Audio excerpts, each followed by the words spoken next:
સુરત એરપોર્ટથી પણ ઇન્ડિગોની ફ્લાઇટ્સ રદ થતા મુસાફરો અટવાઈ ગયા। વિદેશ જવા માટે કનેક્ટેડ ફ્લાઇટના અને અનેક મુસાફરો અટવાયા છે। સવારે 6 વાગે આવેલા મુસાફરોને હવે ફ્લાઇટ રદ થવાની જાણકારી મળી। દુબઈ જતા અનેક ગ્રુપ અટવાઈ ગયા। અનેકની હનીમૂન ટ્રીપ કેન્સલ થઈ ગઈ છે। વિદેશ જનારા યાત્રિકોની સ્થિતિ સૌથી વધારે કફોડી છે। કનેક્ટેડ ફ્લાઇટ મિસ થઈ જતા યાત્રિકો અટવાયા છે। હજુ પણ કનેક્ટેડ ફ્લાઇટ હોય તેવા યાત્રિકો અવઢવમાં છે। અમેરિકા, યુકે, કેનેડા જતા યાત્રીઓની કનેક્ટેડ ફ્લાઇટ્સ મિસ થઈ રહી છે। ફ્લાઇટ એક બાદ એક રદ થઈ રહી છે ત્યારે તમામ મુસાફરો હેરાન પરેશાન છે। આજે પણ સુરત દુબઈની ફ્લાઇટ ડીલે બતાવવામાં આવી રહી છે। આ જોઈ શકો છો, મુસાફરો તમામે તમામ મોજૂદ છે। અગત્યના કામ માટે દુબઈ જઈ રહ્યા હતા, પરંતુ આજે તેમને ફ્લાઇટ ડીલે બતાવી રહી છે। ત્યારે ડીલે એટલે કે કેન્સલ જ કહેવાય, એ પ્રમાણે અત્યારે હાલ જોવા મળી રહ્યું છે। બેન, શું કહેશો, કેટલું હેરાન પરેશાન થવું પડ્યું છે અને કેટલું મહત્વનું કામ હતું દુબઈ જવા માટે? બહુ જ, અને બધું આગળનું બી બુકિંગ એ પ્રમાણે ઇફેક્ટ કરે છે અમને, હોટલનું કે કઈ બી।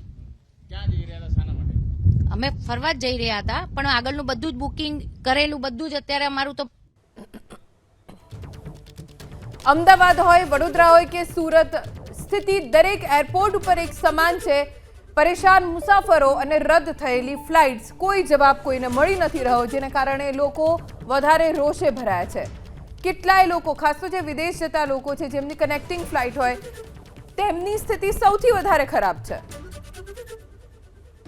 ઇન્ડિગોની એક બાદ એક ફ્લાઇટ રદ થઈ રહી છે ત્યારે દુબઈ બિઝનેસ મીટ માટે જનારા જે મહિલા ઉદ્યમી છે એ અટવાયા છે। અત્યારે તસવીરો તમે જોઈ શકો છો, ઇન્ડિગોની ફ્લાઇટ હતી પરંતુ હજી કોઈ ઠેકાણા નથી, જેના કારણે હેરાન પરેશાન થવું પડે છે। બેન, શાના માટે જઈ રહ્યા હતા? અને મીટિંગ હતી ઓફિસની માટેની, 9 વાગ્યાની ફ્લાઇટ હતી અને હું અત્યારે 2-2:30 વાગ્યાની બી કેન્સલ થઈ છે, લેટ થઈ છે 2-2.5 કલાક તો બી કેન્સલ થઈ છે અને ડીલ બી સબ મારું બધું નુકસાન ગઈ છે।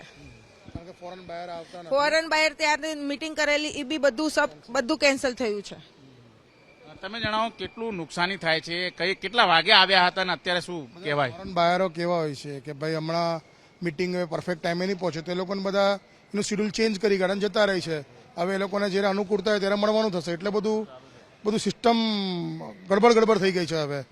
હવે જોઈએ કઈ રીતે શું થશે, હવે ફ્લાઇટ વાળાનું શું થશે। અમે સુરતથી ટિકિટ એટલા માટે કઢાવતા હોય કે અમને કોઈ અવ્યવસ્થા નહીં, ડાયરેક્ટ અમે સુરતથી દુબઈ ડાયરેક્ટ પહોંચી શકીએ એટલા માટે। પણ હવે શું કરીએ, હવે જોઈએ હવે શું થશે, ફ્લાઇટ વાળા શું કહેશે। સુરતથી ડાયરેક્ટ દુબઈ પહોંચી શકાય અને કનેક્ટિવ મારા ઘરથી તરત નજીક છે, એટલે મને બી ઇઝી પડે। વુમન હોઈએ આપણે, થોડુંક ઇઝી જલ્દી મીટિંગ થાય ને ડીલ સારી થાય એની માટે આપણે વ્યવસ્થા કરતા હોય, પણ અહીંયા આવ્યા ત્યારે જ ખબર પડી કે 2-2.5 કલાક મીટિંગ કેન્સલ છે। શું કહેશો કાકા, કેટલું નુકસાન થાય છે આ પ્રમાણે? નુકસાનની તો કોઈ હિસાબ નથી થઈ શકે એવું, કારણ કે અમે છેલ્લા 1 મહિનાથી તે મીટિંગનું આયોજન કરીને દુબઈ આજે 4 વાગે અમારી મીટિંગ હતી, બરાબર, અને અમારી ટિકિટ સવારે 9 વાગ્યાની ટિકિટ હતી। પછી અમને લોકોને કહેવામાં આવ્યું કે 12:30 તમારે ટિકિટ આવશે, 12:30 ને પછી તે 1:30 વાગ્યાનું કીધું, અત્યારે અમને એવું લોકો કહે છે કે કેન્સલ ટિકિટ થઈ। તો હવે અમે જે લોકો સાથે મીટિંગ કરી છે તો એ લોકોને અમારે શું હવે જવાબ દેવા? હોટલના બુકિંગ બધા થઈ ગયા છે તો અમારે શું કરવું એ લોકો ખબર પડતી નથી ને આ લોકો પૂરો જવાબ પણ આપી રહ્યા નથી અમને। બીજી વખત જશો હવે ઇન્ડિગો ફ્લાઇટમાં? હવે 100 વાર વિચાર કરવીશું। કોઈ ઇન્ડિગોમાં પહેલા જતા હતા, પણ હવે વિચાર કરશું કે ઇન્ડિગોમાં જવું ન જવું એવો વિચાર કરશું અમે। શું લાગે છે, ઇન્ડિગોમાં જશો ફરી વખત? હવે આવું શેડ્યુલ હશે તો કેવી રીતે જઈશું? એને બધું આવું પ્લાનિંગ એ લોકોએ પહેલાથી કરી રહ્યું છે કે બીજી વ્યવસ્થા કરી આપવી જોઈએ। આ તો અમે સુરતમાં છીએ તો ચલો ઘરે જતા રહીશું, જે કનેક્ટિવિટી ફ્લાઇટ વાળા બિચારા શું કરે અત્યારે? તમે બીજી વખત જશો ઇન્ડિગોમાં? હા, જશું તો ખરી, બિઝનેસની ડીલ માટે ને એમ માટે જવું તો પડશે, પણ પહેલેથી પ્લાનિંગ કરીને જશું। બિલકુલ, તો જોઈ શકાય છે અત્યારે હેરાન પરેશાન થઈ રહ્યા છે તમામે તમામ મુસાફરો છે। અત્યારે હાલ જોઈ શકાય છે આ રીતે જે ઇન્ડિગોની ઇન્ક્વાયરી બારી છે ત્યાં અત્યારે જોવા મળી રહ્યું છે। સુરત દુબઈની ફ્લાઇટ છે ડીલે થઈ છે અને સુરત હૈદરાબાદની ફ્લાઇટ છે એ અત્યારે હાલ રદ થઈ છે। तो मेरे को जवाब देना पड़ेगा ना आपको कल। मैं हाँ, क्या दिक्कत आ रही है, कितने परेशान है सब लोग? अरे वही तो बात कर रहा हूँ इनसे। मेरी टिकट कोलकाता की वो कैंसिल है, मेरे को कोलकाता से वियतनाम जाना है और ये सिक्योरिटी भी नहीं दे रहे हैं कि कल की भी टिकट बना के दूंगा तो वो कैंसिल होगी कि नहीं होगी। वो कैंसिल ही हो जाएगी मतलब इनके हिसाब से। सर मेरे को प्रॉपर जवाब चाहिए, मेरा रिफंड चाहिए मेरे को। मेरा वियतनाम का टिकट बना हुआ है, या तो मेरे को आप 2 लाख रुपए रिफंड कर दो। तो फिर आप वो बताओगे ना मेरे को, कल भी आप टिकट बना के दोगे, सिक्योरिटी दोगे ना कि फ्लाइट चलेगी कल भी। मैं बॉम्बे जाऊं यहाँ से आपके लिए और बॉम्बे से पता लगा कैंसिल होगी फ्लाइट, फिर मैं क्या करूंगा?